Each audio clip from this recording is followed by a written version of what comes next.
கர்நாடகா மாநிலம் பெங்களூருவில் நேற்று இரவு காரில் சென்ற பெண்களை 3 இளைஞர்கள் பின்தொடர்ந்து சென்று காரில் மோதுவது போல பயம் காட்டியுள்ளனர். அந்த பெண்களுக்கு தொடர்ந்து தொல்லை கொடுத்து கொண்டே சென்றுள்ளனர்.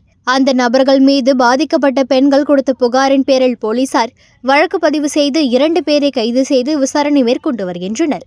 பெண்களை பின்தொடர்ந்து செல்லும் இளைஞர்களின் வீடியோ தற்போது வைரலாகி வருகிறது. Please, I just filed a complaint. These guys are following us. They are punching my vehicle. There are 3 guys on a vehicle, on a 2-wheeler. I have them on. Sorry? No, I don't know. I really don't know. Kormangla. I just called 2 minutes back. I have just stopped my vehicle at Nagarjuna. Yes, already.